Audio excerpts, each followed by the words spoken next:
Welcome back to the Pack Fresh podcast, where we talk about all things Pokemon TCG and give you a little peek behind the curtain of what it's like to be a seller in this crazy hobby. And today we got a little bit of an interesting episode. We're going to be talking about the last few sets that have been released and asking, are we in a golden age of sets, or is there just too much going on? It's a great question. A lot of new releases, a lot of different SKUs, especially over the past couple eras where they've added in these booster bundles.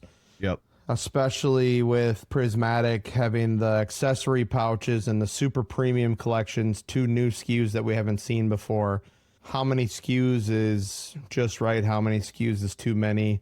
I think we can get into it and talk a little bit about that. Let's start off, I guess, with Prismatic. I think had some of the most hype that we've seen, at least in recent memory, with the hobby. It was craziness. And I think right now we're kind of in a weird spot with the set. The general consensus is pretty negative for the set. The pull rates are really tough. Honestly, this set was set up to be a collector's dream. About the design choices they made, and as a set based off of Evolving Skies, the next Evolution set, where do you think they fell short or lived up to the hype at all? I think the main mistake that they made with the set is not including illustration rares. All of Scarlet and Violet introduced illustration rares, and to me, it's been the highlight of the era. I love them. I think they're great. The SIRs are there and they're super popular on Prismatic, but the pull rates for those are about the same, if not worse, for normal SIRs. But without that illustration rare to give you that dopamine rush every 5-10 pack, it feels really rough. And they put in the Pokeballs, the Master Balls, and I think that they just misjudged how much people were going to like those. They're awesome in 151 Japanese, but that set still has art rares and SARs and all the other stuff too. So taking those things out, having just a ton of SIRs and Prismatic just makes those certain ones that you really want that much harder to get, on top of the pull rates being rough. And then you don't have those like little breadcrumbs of stuff to hit along the way. And it's, I don't know, it sucks to see because it's like the artwork in a lot of the cards is amazing. It's great. Yeah, and when they released the Eevee promo for the ETB, it was the promo, and all the other Evolutions would have their IRs released in the set. That would have been huge, especially because Scarlet Violet has the jewels in all the images above their head. They got like that Terra feel. Yeah. It's not my favorite. Yeah, and I don't think it's a lot of people's favorite. But if we would have had those sets available with the IRs and it would just be the regular images of all the Pokemon, I think that would have definitely been insane. Sent it over the top. I think we might have talked about it. Yeah, I think we talked about, I hope it comes out like this, and it did not. Yeah, I think it's still a good set, and I think as time goes on, I think people are still going to want to rip it for a long time. The flip side of it too is you just can't get it. It just doesn't exist for people to rip. So it's like the pull rates are already tough. And then it's, if all people can afford at market price is like a ETB or like a pack, you're not very likely to hit something really special that you want. And I don't know, that makes it tough. Yeah, if I have a customer come in and they only are going to buy one pack of Prismatic, it's like you should probably buy 3 packs of something else, because something else more expensive and the hit rates are so tough. It's awesome when you hit, though. Like if you hit, God packs are few far in between, but if you hit that, they're amazing. Booming. Yeah, that's just so amazing. And I think I agree with you. I don't believe that they did the set justice by not including those IRs.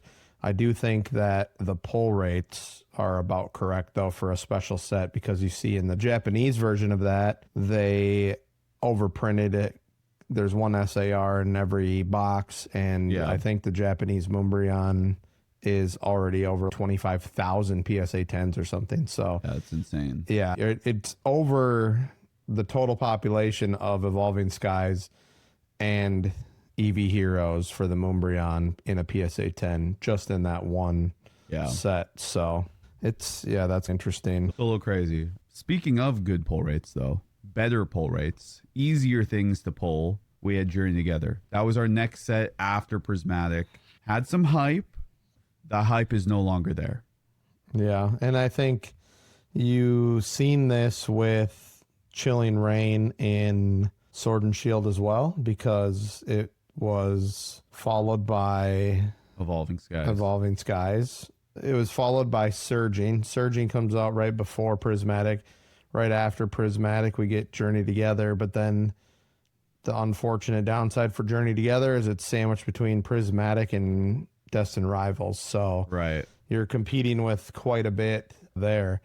But then, I don't know, there's something to be said. There's a lot of really good cards in Journey Together. It's a great set. Yeah. The hit I really rates, like it. right? And the hit rates are amazing. You can open a case, you're going to feel good about the hits you got. Yep. The downside of that is no one's talking about the hit rates and all these things. It's just, the next set, because it's like a double-edged sword there, because with Prismatic, the hit rates are tough, but everybody wants those cards. It's not tough, and nobody wants it because it is very interesting. That ever question, right? It's okay, Prismatic, everybody's, the hit rates are so bad. We want the hit rates better. So then we get better hit rates, and then they're like, nobody wants any of these cards because it's too easy to pull. Yeah. And I think there's probably a middle ground there, obviously, but it's tough. It's tough. I think Journey Together is going to age really well. I think it has some very beautiful cards. And I think like down the line when people are like, we're on the next generation or the one after that, we're going to look back at Scarlet and Violet. We're looking back at Sun and Moon or XY, and like some of those sets in there, this set is really good. Why is nobody talking about this one? Yeah. I think it could be a situation like that. And I don't know. It's interesting because there's a lot of talk right now about how sets are too expensive and people can't afford packs, and Journey is pretty close to MSRP. People don't want to rip it. I think as of when we're filming right now, I just checked Journey Together booster box price today is like 201 or 202, and MSRP is 163 or whatever, somewhere around there. So we're very close. You're only within a $40 difference now. Right. And it's pretty readily available. A lot of dealers have it, and nobody will want it. Then once it gets sold out, then it'll be the opposite of that effect. Yeah, it'll be interesting. How do you feel about the art with the trainers and the Pokemon? I like them. I think a mix of that is probably where it should land. I think the Japanese market really enjoys trainers, whereas the American and English market doesn't tend to care as much. There isn't that same connection. Now, I mean, you get some of it, right? You get the Lily's Clefairy is still really popular and stuff like that. But in Japanese, like that Lily's Clefairy is big. It's in terms of value, it's like way bigger than the English version right currently. And I like them. I think sometimes the trainer takes up like too much of the card.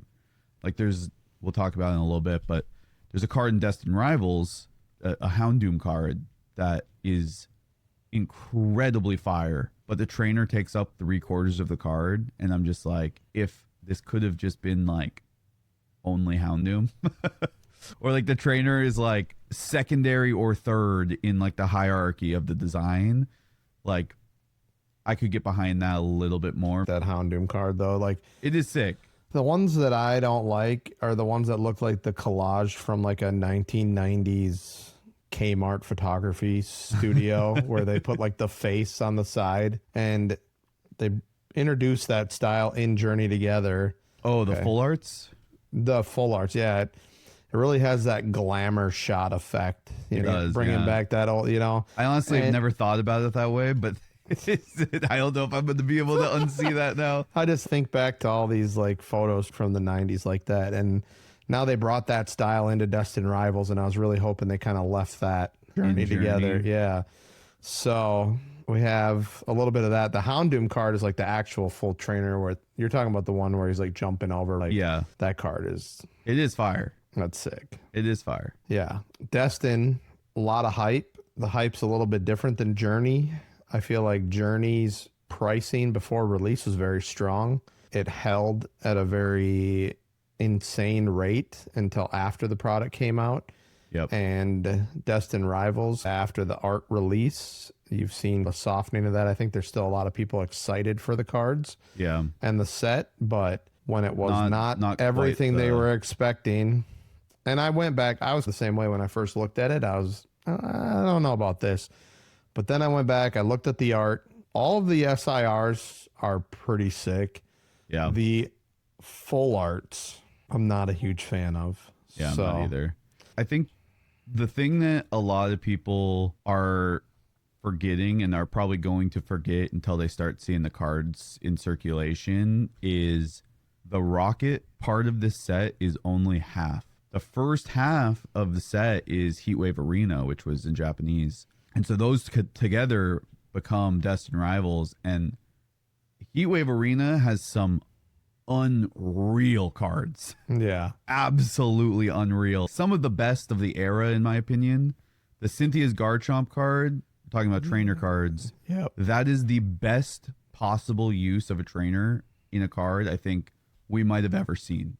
It's unreal to me. It is so cool. So you have that. The Rocket side, for me, I think was a little bit underwhelming. I was obviously really hoping for a Coffin card, so that obviously softened the blow already. But like beyond that, the Mewtwo is very cool. I expected some crazy action shot of Mewtwo, like just something wild and or very stylized or something, and we just didn't get that. I think the card is definitely a cool card. So just shifting that expectation sometimes is a little bit tough. And then the Moltres card is unreal. That Moltres, man, that card is so sweet. That could be one of the coolest cards Yeah, in the Scarlet and Violet era. it is very nice. Top 10 for sure. It's really going to depend on how the foil and the pattern on top look. Mm-hmm. But that card with that like SIR shine to it, that's going to be so It's going to be sweet. really nice. So one of the cards, when I was first looking at the set, I was a little disappointed, and I went back, was cards like the Wobbuffet, because I thought, for me, Team Rocket, Rocket's Pokemon, I was expecting more dark, eerie art. Mm-hmm. And when you look at it at first, Wobbuffet's very colorful. There's a lot of brightness to the card. But then when you look, and everyone in the photo is just like super annoyed. And with Wobbuffet and how he's acting, it's kind of, it was one that I looked at and I'm like, wow, that's actually cool. And then when I went and looked, it was mostly just like the full arts that were very colorful and didn't have anything besides the Pokemon. So that was where I was like, okay. And then they also brought that art style back in some of those with the trainer silhouette with just their face. But that Meowth, The Meowth is sick. and that was one of the first cards leaked. I was like, this set, I really like that. It's got like that derpy art almost. That art style is one of my favorites too. I'm a big sucker for that. So anytime they can do something like that, I'm in. I was literally like, wow, this is going to be crazy. Yeah. This set is just going to be out of this world. And Pokemon, I would say Scarlet and Violet was underrated at first just because of all the Terra art and the jewels. If you look back, we have a lot of really good sets. I think if you go set for set against Sword and Shield, I think it's really hard to legitimately say that Sword and Shield was better. Some listening might be like, whoa, and I want you to look at the sets. Take a look. Like Sword and Shield base versus Scarlet and Violet base. I'm taking Scarlet and Violet all day. It's the illustration rares. Yeah, because it's like the alt arts in Sword and Shield are incredible. They're goated. There's very few SIRs, I think, in Scarlet and Violet that compete. The top SIRs, I don't think hold a candle to the top SIR or top alt arts of Sword and Shield. Right. But below that, you have the VMAXs, you have the Vs. Vs are probably better than EXs, but it's like they have nothing compared to the illustration rares. Yeah. And I just... And 151 was printed in Scarlet Violet. Which is amazing. You had Paldean Fates. Yep. You had a lot of really good subsets. Yep.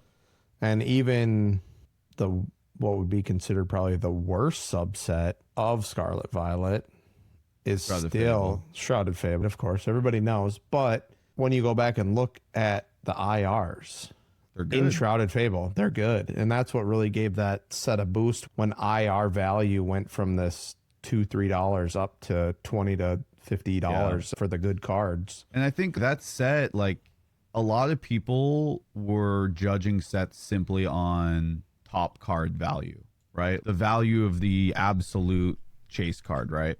You look at Obsidian Flames, the Charizard's only like $60 right now or something. And so it's like people are like, oh, this set sucks. And it's like, okay, first, the Charizard's pretty sick. Then you have the Ninetales, which is an unreal card. The Cleffa's amazing. And there's just like the Houndour, like all these cards in there that are just awesome.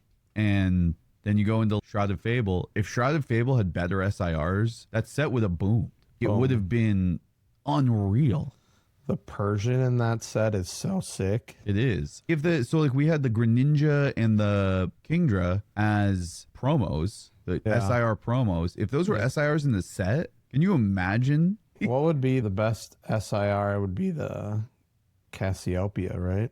For that set? Yeah, I guess. I mean, there's The rest not it's really like the Monkey Dory. pseudo-legendaries. Yeah, there's nothing else really that is that crazy in that set. So it's basically all held together by a lot of the IRs, which are almost all just pretty sick. They're pretty cool. I'm still not ripping Shrouded Fable. I'm not gonna go out here and be like, set's amazing, Best set in the world. But I think given time, I think people will probably come around on some of those cards. I think we're just like, especially after that set, we've had so many amazing sets: Surging Sparks, Prismatic, Journey, now Destined, and then Pokemon has thrown us an absolute curveball to end Scarlet and Violet. This with is going to Black be Bolt and White Flare. This will be the first time ever 156 IRs and up. That'll be insane. I think it has to be in like the 40s before that. Yeah, like for the most. Like I For think the Paradox most, Rift probably yeah. had the most IRs out of Scarlet and Violet, and we're more than doubling that. It's gonna be crazy. And we're getting our first ever dual set. Because for those of you guys who are listening who don't know, Black Bolt and White Flare are two separate sets. They're not the same set. They are both two entirely unique sets. Maybe some of the base cards and stuff will transfer over, I'm not sure, but they are the way the games are. Like and how they print it in Japanese. That's true. They'll print it half and half. So it's interesting. This will be the first time we get something like that. And the ETB artwork is amazing. It is awesome.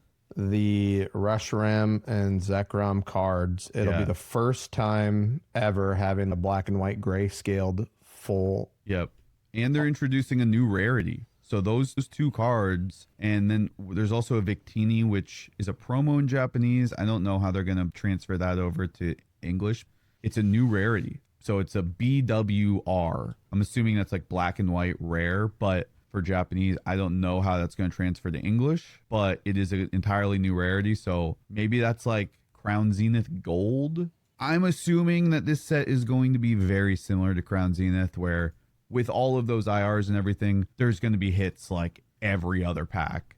And there's Master Balls and there's Pokeballs. Like the set is loaded with stuff. Yeah. Honestly, these two cards alone are going to drive this set. I think so too. It'll be insane. And obviously they're modeled off of the old black and white. Yep. These are so much cooler. This is like one of the first times where we're like, I'm seeing these and I'm like, wow, these look so much better than the original. A lot of the times you're saying it the other way around. Yeah. The original cards are still very good, but these are... There's something about these they like cooked insanely on. Yeah. I'm excited to see these in real life. I am too. Truthfully, I'm not the biggest like Unova fan. I was not really in the hobby. I was not really playing the games too much during Black and White. And I don't have a huge connection to a lot of the Pokemon in that generation. There's some of them I like. Reshiram, Zekrom, I think are really cool. I actually like the garbage Pokemon. You know, I think they're goofy. We went through the list, a couple days ago or something. And yeah, there's really only maybe 10 Pokemon. Yeah, that we really that you're enjoy. like excited. But what's nice is their illustration rares. So they can do some very cool stuff Yeah. with them. It'll definitely be interesting. The dual set release, I think we've heard over 800 cards in total between the two sets. It's pretty ambitious. Do you think that they're going to start doing split sets in the future, or you think this is like a one-time deal? I don't know. Maybe. I think they're probably testing the waters with it. It's interesting that they chose Gen 5 to do this and not like just going, because we did 151, this is Gen 5's 151. Why didn't we just go straight to Gen 2 and do it that way? I think that would have been very popular, but who knows? I could see it. I kind of like it. I think it's kind of interesting. I don't know how I feel about stocking two of essentially the same set. We'll see kind of how it plays out. Is Black Bolt way better than White Flare or vice versa? And then it's like one of the sets is really expensive, the other set is not really. We're going to be Team Bolt or Team Flare. We don't know. Yeah, that'll be interesting. They do a good job of setting that up. But the mini tin design for this, the cool ETB art for this set, it all looks amazing. I'm sure one set will definitely get more love than the other. Who knows which one that'll be. You know, you can. On the consumer side, it seems like Pokemon Center is starting to get their act together a little bit on stopping bots. Because we just had the Pokemon Center ETB drop the other day, and a lot of people had success. And I was hearing a lot of reports and stuff that there was not as many bots that were scooping it up. They stayed in stock for 5 or 6 hours, which is much longer than it has been. And I know some people were sitting on the site trying to get in for hours and still couldn't get it, which still really sucks. You hate to see people waste their time, not get it, but at least it's showing improvement. Bringing it down to a limit 1 per person off the rip too. So you're waiting in a line, the way that they do the Pokemon Center where you get the queue or you're waiting to even get into the website for X amount of time. And then once you get in, you can only buy one. And that's if the website doesn't crash, then you got to restart. I did hear with this drop, they added some like anti-bot protection that had a couple things that like looked and helped filter the bots out. Yeah. But either way, there was just thousands and thousands of people waiting on the site, waiting for their turn to get in. And even if they were able to use the bot protection without waiting to get into the website, I think it would have sold out. I think really the 5 to 6 hours is either two things. One, they put a lot more of them in stock than they have previous products. Or the way that they paced everybody, allowing everybody to get into the website was a lot slower, so that it took longer to sell out, because it gives that effect that it took longer, but who knows what actually happened if they sold the same amount of boxes or more. So very true. If you had to pick a SKU from these 4 sets we talked about, and you're going to hold it long-term sealed, what do you think you're taking? That's a tough one. My initial thought is the prismatic mini tins. I think the artwork on the tins themselves is very good. Create a picture and you're guaranteed one of each. And I love the evolutions in general. I think that's a really cool SKU. I think that's a really good one. This new evolution, or the new EV SPC Super Premium Collection with the EV promo, the exclusive EV promo, is probably a pretty good one as well. And you get the furry deck box. So yeah, that's people are already chasing after that. Yeah. And then I think I'm going to go off on a limb a little bit. The rocket briefcase, the Japanese rocket briefcase, is one of the coolest things I think they've ever made. I still haven't gotten one, but I got to get it because it's... we were just at the card show here in Minnesota last weekend, and they had it, and I was able to actually look at the case. And the case itself, it's cool the way they printed rocket on the front, the way it looked, but just like even the clasps they used and how the case closes and the insides of the case, it's not really functional. It's really just a showpiece. Right. But it looks super sick. Like, yeah. I think it's pretty cool. Take that and put your rocket t-shirt on and just start running down. Yeah. What about you? What do you think is your favorite SKU? If I was going to hold something from Scarlet Violet, man, that's so tough. If I was going to say what's going to be worth the most money out of Scarlet Violet, 151, either UPCs or ETBs, or Prismatic. I think the same with either the mini tins or the ETBs are going to be, they'll be the best, or the SPCs. Yeah. I think 151 UPC is a good shout. I think that's like, we And go you've 5-10 years yeah. down the line. They stopped printing those a long time ago. There's going to be a lot of ETBs out there, even though they're already expensive. There's going to be a lot of ETBs. I think another thing in general is just Pokemon Center ETBs. The Pokemon Center edition of any set. Yeah. Well, and I started collecting in Sword and Shield. When Sword and Shield was out, I was buying a case of every Pokemon Center ETB and really put the promos in then.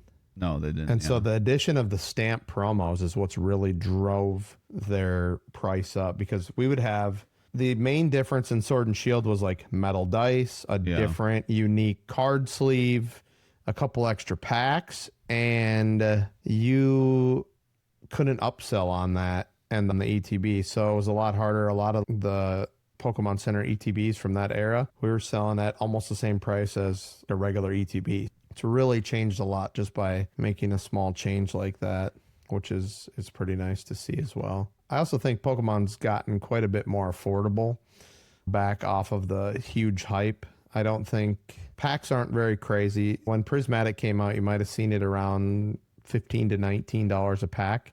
I think you can find it pretty conveniently now for 11 to 15. So that's quite settled down. And a normal pack is like $6. So you're not really paying that much anymore. So for people, I would say 151 is probably one of the highest priced packs in Scarlet Violet.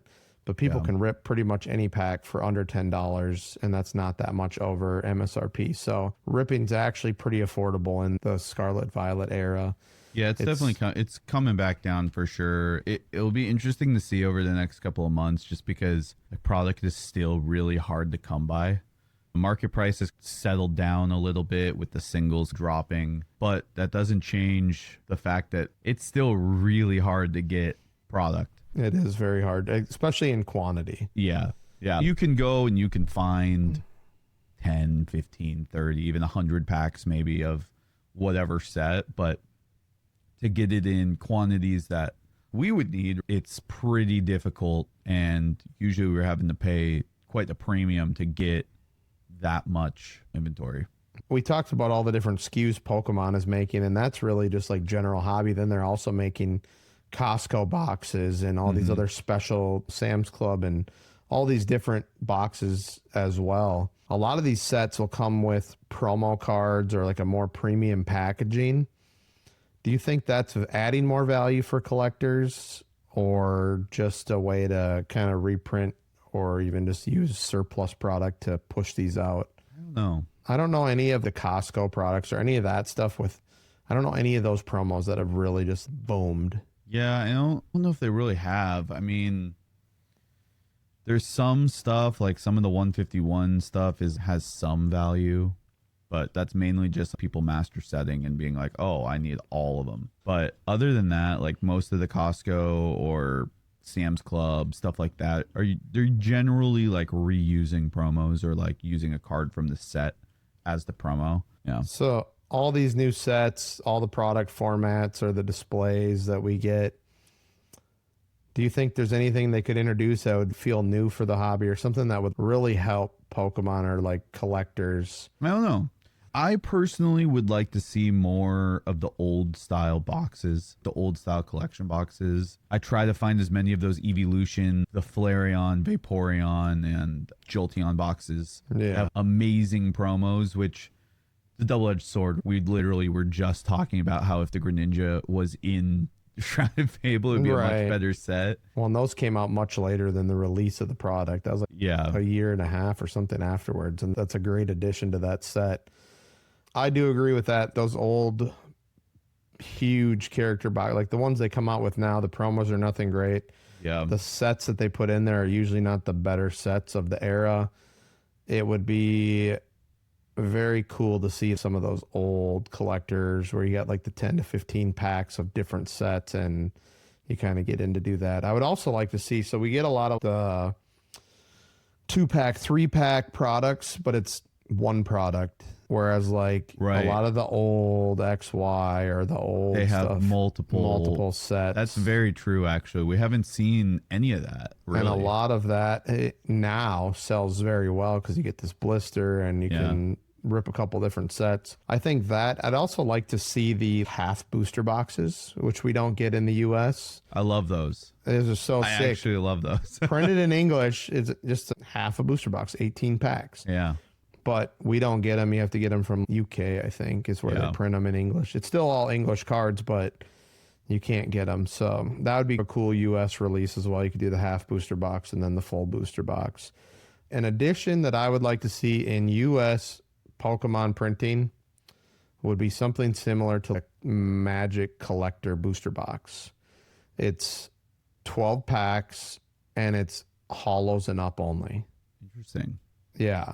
And if Magic does numbered cards, they literally only put the numbered cards like in these collector booster boxes. So it's basically just like a juice box without all the bulk, which is kind of like a Ripper's dream, right? Except for like the majority of just base hollows are still not worth much for Pokemon. But then at the end, you're going to get like an EX and possibly 2 to 3 IRs or SIRs in the back.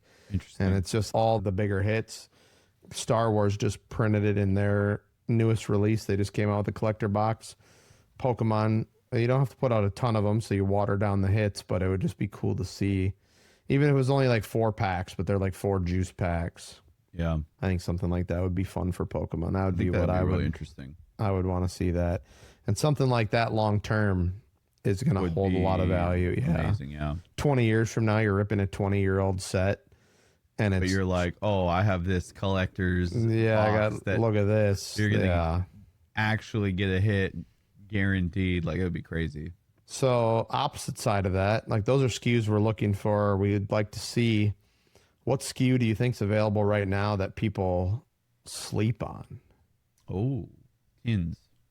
You think tins? I love the tins. I see a lot of tins being broken down for packs. So yeah, I think having those sealed tins with that mix, that's kind of like the boxes we're looking for, but in the tins. Yeah, I agree. I love the tins. You get art on the tin in itself already. Like, generally, I've felt like the tins usually hit better too. Like they have good hit rates, but I really like them. I think they're a cool thing, especially the mini tins. The bigger tins take up a lot of space, but the mini tins are awesome. Yeah, the mini tins are great. I would say if you look at like the SKUs from the past, the build and battles are overlooked because you get the stamp promos. Yep. I feel they're not as popular because it's more geared towards playing the game today. Yep. Down the road, that's a very collectible, especially if there's like a more popular Pokemon on one of the decks that's very stamped. True. So like the Destined Rivals build and battles, if you're looking for something to maybe pick up a little bit cheaper, it probably won't be cheap at launch, but in a couple of months, maybe a year, you might be able to find those kind of cheap compared to booster boxes and stuff. And I'm pretty sure there's a Snorlax and a Tyranitar stamp promo in that, which years down the line could be crazy. Yeah, that's going to be insane. We can criticize a little bit about Pokemon. Overall, Pokemon is on a tear. They are doing a phenomenal job of executing on art and these set ideas, and the path that they've been on this year is absolutely crazy. Yeah. All the stuff they have going on with their card design, with the new SKUs and the old SKUs, elevating how the products look and the packaging, the hype behind all this that the community's gotten behind. What do you think's the most impressive thing Pokemon's done this year? I think it's just the consistency. I think there's great cards in every set. You look back in other generations and there's always a few sets that are just total stinkers. And you got Rebel Clash that I don't know if there's a single card in that anybody wants. Frankly, it's not very good. Then Sun and Moon, you have Crimson Invasion, maybe Forbidden Light isn't great. Right. But Scarlet and Violet, we were just talking about Shroud Fable's the worst one, and there's some cards in there that are pretty that you sick. would still want to collect. I think about it, and Pokemon has all these plans. We're going through this era, then we're going into Megas. Megas are going to be a good set. Mm-hmm. And then next year we have the 30th anniversary. There's just so much coming out with Pokemon. At some point, like they got to let off the gas Where's a the little fall bit, off? right? You gotta like After pump the 30th? brakes a little. But it's like, what comes after? We're after the 30th. We're gonna have the next mainline game. We're gonna have Generation 10. We're gonna start all over again. Yeah, I think Generation 10. It'll really depend on the Pokemon that they create. Yeah, That's creating a lot of pressure on them. That's where it has to go, and they have to like really deliver. but Obviously, but it's like the 10th one. They got to be cooking something. Like they'll probably for the 10th one.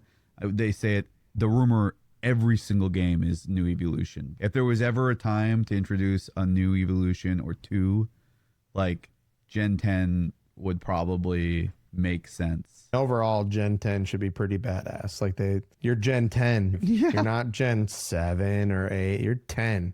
Yeah. So we'll see. We'll see how that comes out. They're on such a roll Yep. with all of this. Do you think that's their way of telling fans that they know what the collectors are looking for? Or do you think they're just on a streak of like luck? I think they know what we want before we want it. Yeah.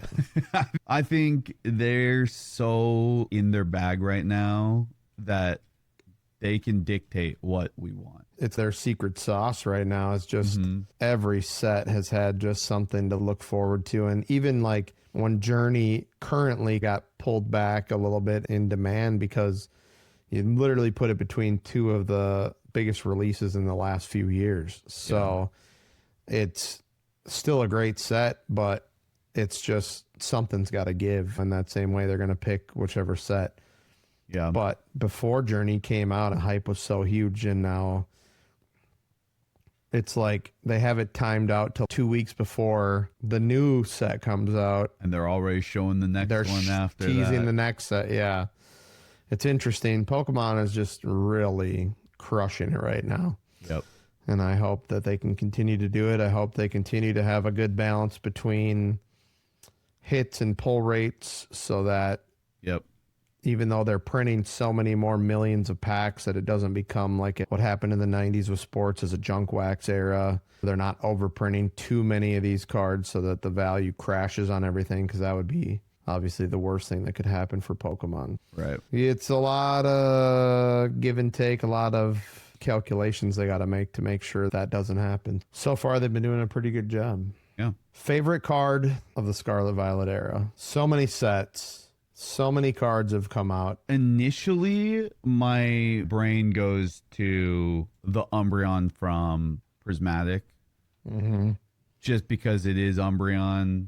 I love Umbreon. I don't know, though. I mean, there's some really cool ones in 151. I love the Zapdos SIR. I love the Paldean Fates Charizard. I think that is an absolute banger. I'm not even a Charizard fan, and I think It is such a cool card. it is a really cool card I really like Ice Cube from from Obsidian. Obsidian Flames. Yeah. I think some of the illustration. illustration rares are honestly like my favorites. I think there's a lot of those I could put up there. The Magikarp from Paldea Evolved, I think, is probably up there. 151, one of my favorite coffin cards that they've printed. It's a great one. So in this era, one of the first cards I seen that really took me back, seeing it in real life versus the picture, was the Iron Crown EX That is a cool out of one. Temporal Forces. That card just looks so cool in real life. Like it's almost like you're by like the moonlight. It's wild how they did the top layer of that card. Is so absolutely crazy. It is cool. And I think you got to mention the Bubble Mew. I think the Bubble Mew is awesome. It's a cool card. The Squirtle in the swimming pool. The Squirtle in the swimming pool. There's a lot of really cool cards. The Bulbasaur out of Stellar Crown, that's fire too. Like, there's some really cool stuff. Like the Can't forget Magikarp's the amazing. Magikarp. Magikarp's amazing. Out of Paldea Evolved. You have the Tyranitar and the Groudon illustration rares. Fire. Fire. Man. Yeah, they've really crushed it on a lot. I think a lot of these cards have just been insane. I'm excited to see what these next 4 to 6 sets bring for us. So Yeah. How long can they stay on this upward trend? We're going to find out. Excited to talk about all this stuff coming up with the new releases, and we'll be able to talk here in a few weeks about the Destined Rivals. Yeah. Awesome. A little bit of a shorter episode today, just going over some of the fun stuff that we've been going through over the last year here. And if you guys like this type of episode, just kind of more laid back vibe, let us know in the comments. And you guys know where to find us. Be in the description, our whatnots, all of our links, everything you want to find. And we'll see you guys next week. Thanks for watching. We'll see you.